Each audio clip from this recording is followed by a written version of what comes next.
Welcome to Survivor NSFW. It's hot, it's humid, we're fucking hungover, but the good news is... 3 out of 4. One person's smart, and they got kids. One person passed out early. Yeah, we're up to like, we got here, Big Tom had kind of a party of sorts.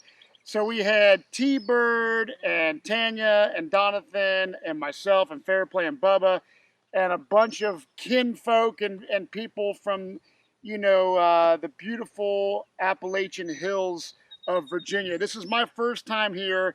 Actually, Lex and I went fishing last night, and I was like, we were kind of on a roll. I caught like 5, and Lex caught 5, and it was like, man, it's almost like a fishing tournament. But it's been amazing, and thank you so much, Big Tom, for having us here. I know that Lex has been coming here for almost 20 years. Almost 20 years. So the beauty of this is like, this is kind of Survivor Africa royalty in the house, Survivor legends, my dear friends. And I just want to say, man, like out of all the seasons of Survivor, Big Tom and Lex, you two were like probably one of the tightest relationships ongoing that I've ever seen. Can you kind of explain when you guys were in Africa and you guys first met one another, what was that first encounter like?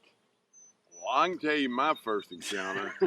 I looked at him like I looked at you with that thing hanging down, and Lex look at him. And this is the second day I've wore shorts. I wear bibs, but I've really moved around. But what'd you think of me when you first met me? I thought you was a freak. And I thought he was a fat redneck. And you were both correct. Spoiler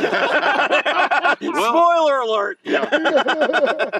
We were in a pup. They put us in pup tents, and then we wasn't supposed to speak to each other. Right. And I was so fired up. I hadn't really watched and didn't know anything about Survivor, and I looked over and he popped out of that tent like a jack in a box, and I said, "Oh my God!" and I shot back in mine because we couldn't talk, and then he was going, "Hey man," and I went, "Oh." What does that mean in freak speak? What does that mean? What code is that? All I noticed, I went back in my tent, and I was just saying, man, I know right now. I said, well, there's one I'm not gonna, work with. Yeah. So first impression, you thought, I'm not going to even be cool with this guy out on the game. They didn't have to worry about me talking to him, If you're worried about a secret alliance, this one. Hell, this ain't gonna work. But I mean, that kind of illustrates the point that they put us on the same tribe, thinking that we were going to tear each other to shreds and kill each other. Right. That was the whole purpose. They really thought, okay, we got this, this redneck from Ridge Valley, Virginia, and then we got this freak from Santa Cruz, California. We put them together just so that there would be conflict. Yeah. Right. But I'll tell you, by day 2, not even day 1, but by day 2, we had an alliance locked and loaded that has lasted almost 20 years now. We still have the tightest alliance. And, as soon as we got into the game, I realized, because I approached Tom first, and he was probably like, "Oh God, here." I didn't know the game, and he said, "You want to make an alliance?" I went, "Oh God, here he is." But I didn't know what alliance was. I said, "Wait a minute, what kind of alliance?" As long as you don't make me spell it, I'm in. Oh man! But I mean, I looked at Tom. Here's a guy. He was married, had a son. I'm married. I have a son. He's a guy that I could tell when I make a handshake deal and an agreement with him, that he would be good on his word. You can sense that after you've been with somebody in a kind of a tense situation. And that first day was was terrifying, and there was a lot on the line, but I got to know him pretty quick, and I said, this is the guy that I want to go to the very end of the game with, no question. And we had by midday on day 2, our alliance was completely cemented. That was it. That's the beauty of it. So you guys were super tight throughout the game, and you guys are like the best of friends. Lex, you're here right now for 2 weeks with your son, basically doing manual labor, helping Tom with tree cutting and whatever else. And imagine if you guys never would have met. You know what I mean? I have a question. I thought Manuel Labor was the president of Mexico. Is this? Oh yeah, that's why we got him. I'm trying. That's Manuel. Yeah, Manuel. Is that why I've not been invited for 2 weeks? But I mean, Matt, you make a great point, because the people that I've met, people like you and Jonny and certainly Tom. Yeah. That my life is so much richer now. Yeah. Thanks to Survivor and thanks to my experience on there. But if you were to ask me, and I'm being completely sincere, would I rather have the $1 million or the brotherhood and friendship I have with Tom and the family, the extended family I have here? His family's my family. I would not hesitate for a second.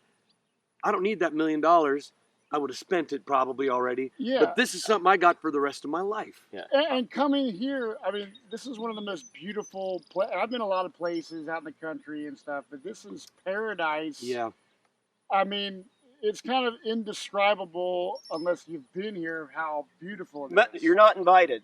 Anyone watching, you're not invited. Well, one good thing, when these guys come to see me, they see the real Tom. I mean, this is my environment, and me and Lex's alliance is still intact in 20 years. Yeah. And now, the guys, y'all come here, and y'all can see how I ticked out there, because I come from a place where, we still piss off the back porch. Yeah. Oh, yeah. Yeah. Yeah. So, Yeah. I love it. I mean, I've seen girls pissing off your back porch. Maybe last night they did. Yeah. I guarantee you they did last night. That kind of frightened me. But Also aroused.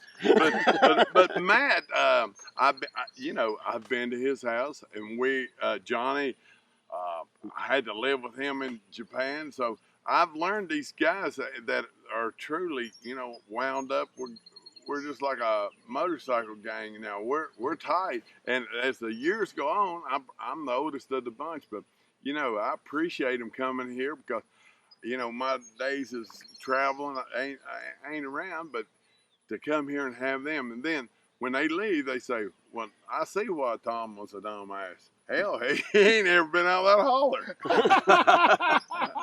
Well, it is a different way of life. I mean, I live in Ohio, and there's definitely country, but talking to people yesterday at your party about dudes that are like coal miners and this and that, it's a completely different world. Like, I can't imagine going 1,800 feet in the ground and 7 miles in as a coal miner. Yeah. And we went yesterday to get some worms, some night crawlers to go fish this pond behind us, and we go to a bait and tackle shop, and the guy, it's fucking Boomhauer from King of the Hill. He's just like, meow, meow, meow, meow, meow. And I look at Matt, and Matt's like, yeah. And I still have no idea what the fuck this guy.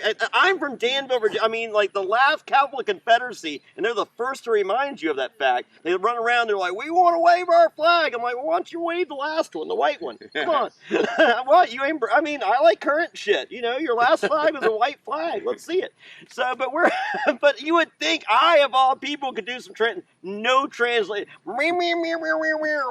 It's a tackle. yeah.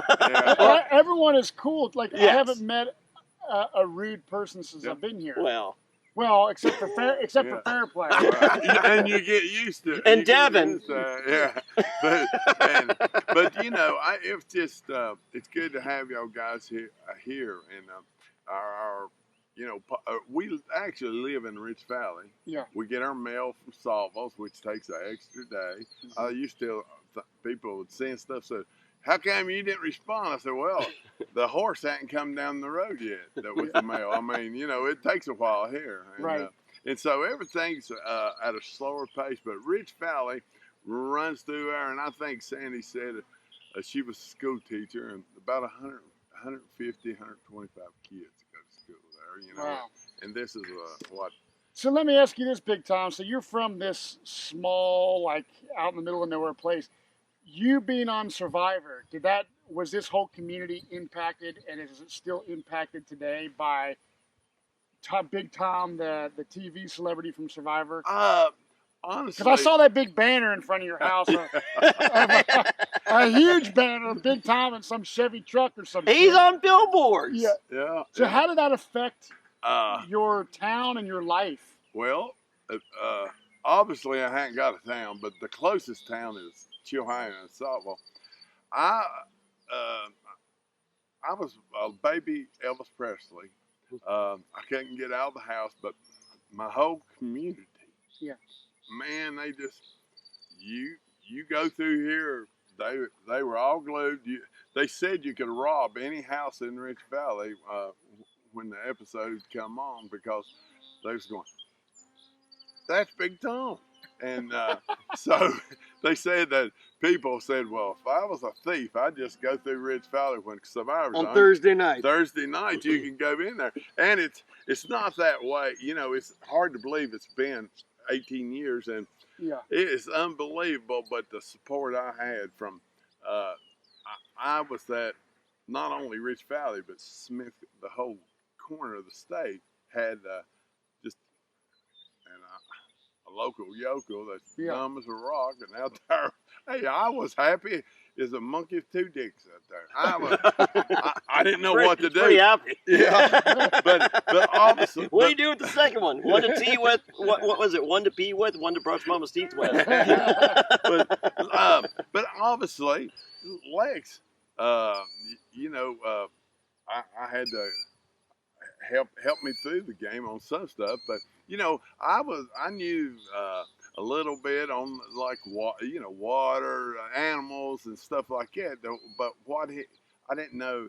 You know, we were a good mix, and then now we're still a good mix. Oh yeah, because we're so different. I'm an equivalent to a third grade speller. Well, Lex can spell Mississippi backwards. And hell, well, that's pretty practical. Yeah, that's pretty good. So what was the scariest thing, real quick, back to Africa? Africa is one of the gnarliest seasons of Survivor ever. There were truly dangerous animals that will kill you there. And they drank elephant shit. Yeah. Literally drank elephant shit. So not by choice, give me but by necessity. Give me a glimpse. I know we've talked as friends before about some situations at nighttime when you can hear animals roaring. Was there ever a super scary where you were like terrified, like I don't feel comfortable right now? What's the funniest thing is that when we were in the most danger, which would have been the first 2 nights, they had showed us, we'd had a week kind of a boot camp before the game where they showed us how to properly, protect ourselves from, being killed from animals, how to build a shelter, more importantly, how to build the wall, what they call the boma, this wall of acacia branches, kind of like a natural barbed wire barrier. They said it's got to be at least 6 feet tall and 5 foot thick, because that's basically a lion will not jump it if it's that high and that wide. It'll keep it out, right? Yeah. 6 foot tall and 5 foot wide. That was like my ex-girlfriend. Shit, I thought it was a joke, didn't I, Lex? But we were so stupid that we thought, you know what? It's 120 degrees out here. We have no water.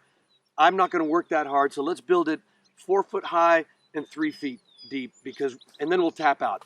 Well, those first couple nights, we had lions that were visiting us, and they were kind of sizing up our security, and they're like, okay, next night we're going to jump this fence and eat these people.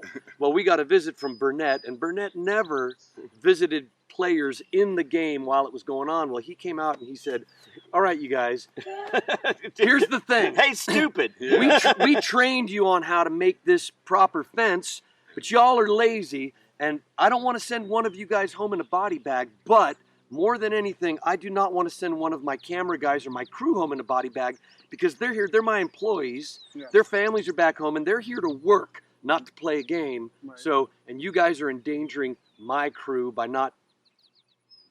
fucking around and not doing it right. Well, I'll tell you what, that next day, we worked all day, made it right, but that was the terrifying thing. We were too stupid to be terrified.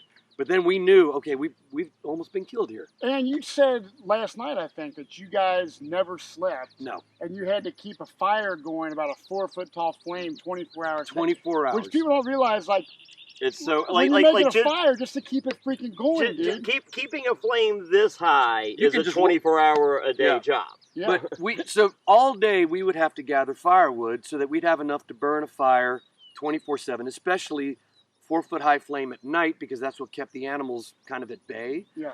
And I'd say we're probably the only season out of 38 seasons now where you had to have at least 1 or 2 people on sentry duty awake all night to keep that fire going to make sure there's no animals. And, you know, for Tom and I, the thing is, we all went out there, and originally we all, 8 of us on the tribe, we said, okay, we'll go in shifts. Yeah. And we'll share the duty, right? Mm-hmm. And so we do. We duty. we would, somebody would do a shift. You didn't have a watch out there, but you'd say, it feels like it's been about an hour. I'm going to wake up the next guy, right? Yeah. Right. Tom and I, we're fine. Once it got to like other people like Clarence or Ethan, man, they would throw a log on the fire, and I'd wake up and they'd be sleeping by a fire that was 2 foot high. And I said, okay, well, Tom, you and I for the next 39 days are going to have to be the ones that are up all night every night, because I don't trust these people not to fuck up and to keep me safe. It sounds brutal. So we didn't sleep for a month. Wow. I lost 80 pounds out there. I think that's still the 80 pounds. So during what was it, the David versus Goliath finale? They show Big Tom on the the live reunion show, and Big Tom goes, "Hey fuckers, why am I more famous and topical than y'all?" But it was a big, I mean, I didn't know what I was doing, but I did know I could hear the lines were so close. I mean, breathe like a Sandy last night. After a Saturday night roll. Why is Sandy so lazy, Tom? I don't know. You got to spank them. But anyway. Sandy works about 8 times harder than Tom and multiply 8 times 10. It's about training. You got to train these women. That Me Too movement's bullshit. Well, what happened? Oh boy, she's trained him to win. She's trained him into thinking that he can say something like that and it's real. No.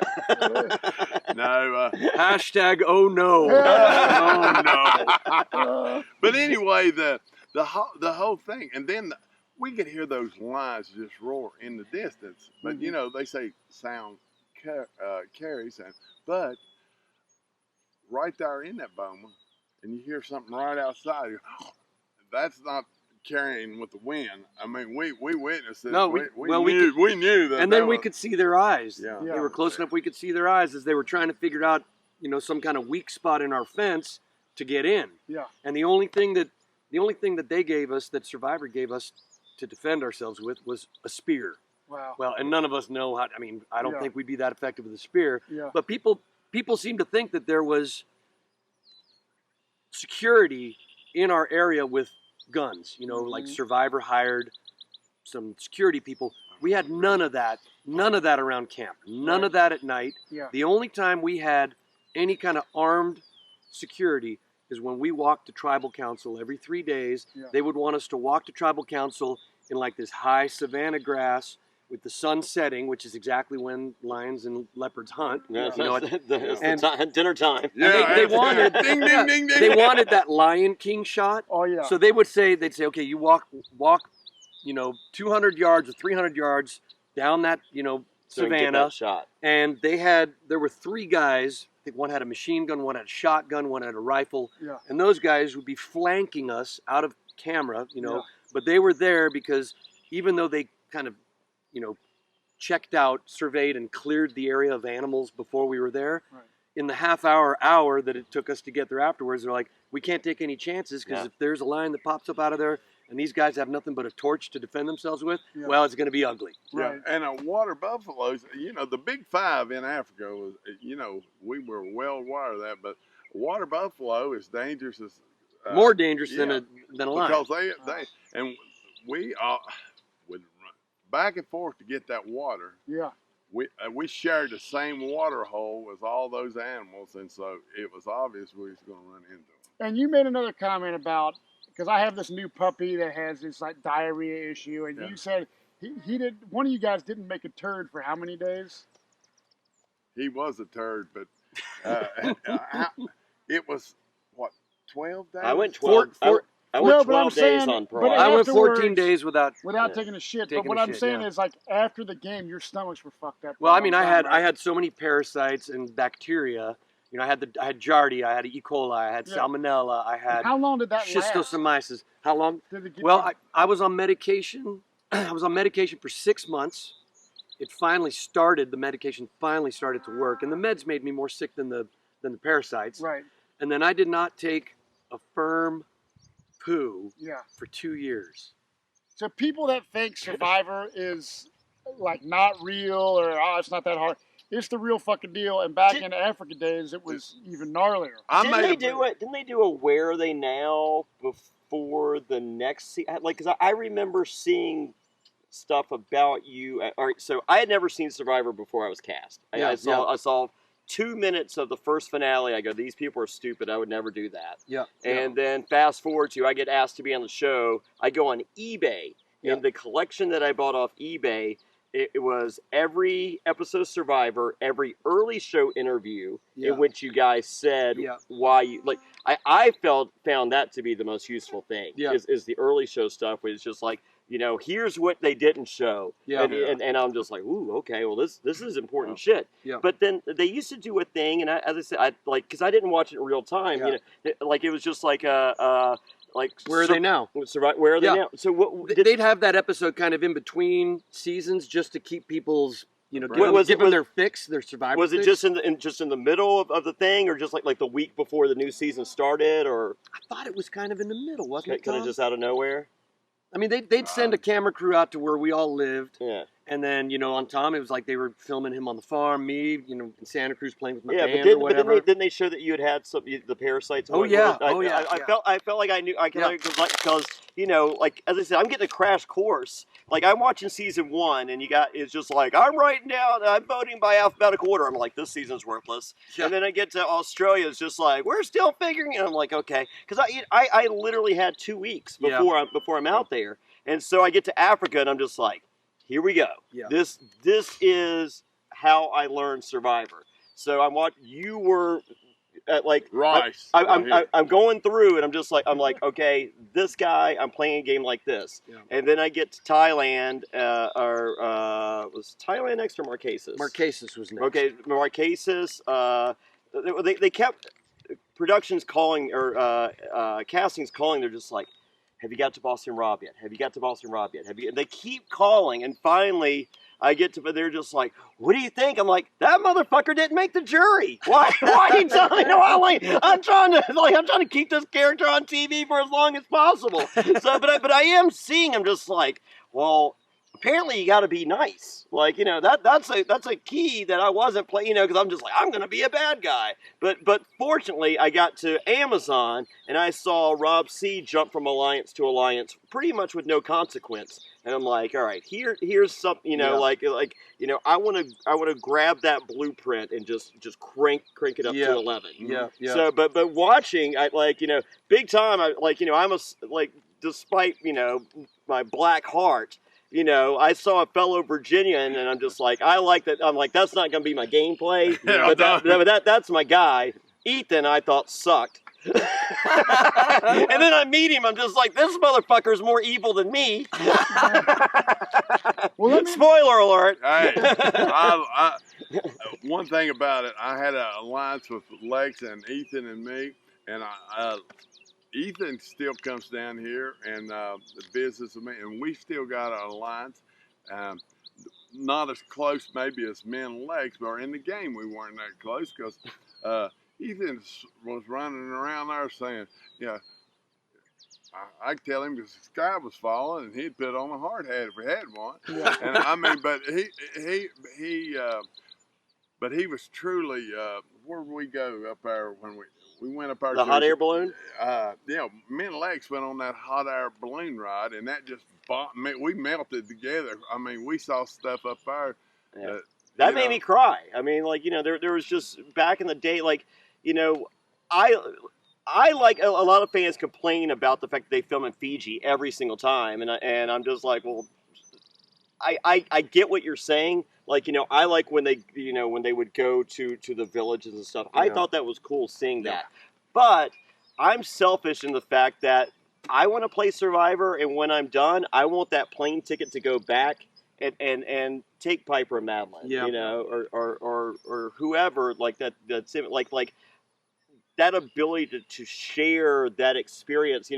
It's not the same, but it's still just to give them that slice of reality. Yeah. I think it's kind of cool. Still today, those wildebeest we saw. How many people saw a million wildebeest going out there? Well, men Lakes did. Right. I mean, and it was just to see the life out in Africa wearing tires for shoes. We saw firsthand how poor these people were and were living, and we ain't forgot. Right on. Living here and thinking how poor and just You how appreciate it for the rest of your life. Well, I eat a handful of rice, and that ain't enough to make a good fart on a man 6'3". I weighed 275, and we didn't have nothing to eat, but everybody else was in the same boat. But when we went into and saw these people and stuff, it really, and you won't forget. Every time I eat a cheeseburger, I say, fortunate. Well, one last question before we let you guys go, because it's hot as fuck, and I know you need to get going, Tom. Ethan, you guys played with him, season 40, all winners. It's pretty much rumor and innuendo, as Jonny would say, that Ethan is on the cast of season 40. How do you think Ethan will do in an all-winners season paired with new school players and some old school players? Do you think that he has a good chance? Go, Ethan! That's what I say. Hey. So you're excited to watch him play? Ethan, I had a lunch with him out there. I still got it with him. And I want him to. I know he'll do good. Ethan's smart. I mean, out there, hey, he might have to read it in a book or something, or I could have probably told him something about a fish. I mean, something like that. Yeah. But Ethan is he's pretty. The girls are gonna like him, and now some of the damn boys will, like him. You never know. Not to me, he's just a bro. But I hope he does well, and I'm for him 100%. Right on. Well, hold on, Lex. What's your guess on? He's my horse. Well, I mean, I'm most excited to see Ethan play on this. I want him to do really well. If I had someone said you got to pick a horse to bet on, I would, of course, Ethan would be my guy, because he's my brother. Now, how well do I think he's going to do? Well, I think he could do really well. I think he could also have some problems out there. If Ethan just keeps his kind of paranoia, does he have a lot of that? He tends to be really, he gets really worried about stuff. Yeah. A lot of people think like Adam Klein could be like a dark horse, and I see someone like an Adam Klein with that paranoia just taking over. Yeah. And I see someone like Ethan where if the paranoia is there, but sees someone like Adam and he's just like, ooh, I can't be that guy. No. So I think someone like Adam helps Ethan. Maybe, as long as they could bond. As long as Ethan's got his eyes open and he's really kind of like, taking that in and learning from it, that he could do really well. The other thing is, I think he's going to need, all of us old schoolers playing a new school game would require us to really kind of change our mindset. The adaptation. I hope he went prepared to adapt to that. Yeah. And then finally, I think that, one of the things that he did especially well in Africa is he found a couple of guys that he could trust that could help him make decisions. I don't think Ethan is the kind of guy that could win a game kind of by himself by jumping from alliance to alliance. He needs to find somebody that he can work with. And if he does, he could go all the way. Right on. Well, we're going to see how it plays out. Can I get, I mean, like, this is a rarity that we get. I mean, I get to see you guys most summers, but before we let you go, I know we said one last question, but I have one final question. You guys have had adventures post-Survivor all over the world. Give us a crazy one. When we spent a month in Australia and New Zealand, just the two of us, touring all over Australia and New Zealand. We went to a Kentucky Derby over there. We went to the Melbourne Cup, and I had to take care of Tom, like Sandy. Tom. See, I've been there. Tom's he talks about wife- Japan's like they stuck me with Fairplay. It's just like someone had to carry your big ass. Tom's wife Sandy said, "Lex, I'm counting on you to be the Sandy. Yeah. Now you don't have to do all the things that I've Sandy been there. does." But I took care of him as well as I could, and at the very end, I was always the one that said, "Okay, we're going to another city now. Do you have your bags packed? Do you have your tickets? Got your pills? Check. At the end of the trip, we're getting ready to make our final flight back to the States. And I said, "Now, Tom, do you have your plane ticket?" "Oh, yeah, I got it. I said, "Okay." We take off. We get to the airport.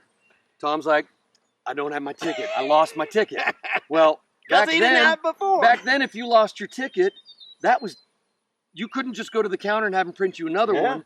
So I'm like, "Okay, I'm going to stay in Australia with you because I will not leave you here alone. Yeah. You'll end up being a homeless guy." And Well, right outside. The cool thing about Australia and New Zealand, it's especially the case for New Zealand, is you don't see the homeless in the major cities.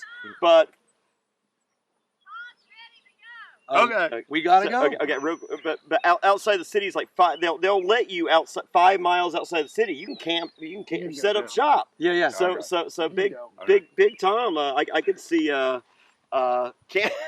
camping out these cities. Hey, I'm out. I think we're all out. Well, awesome.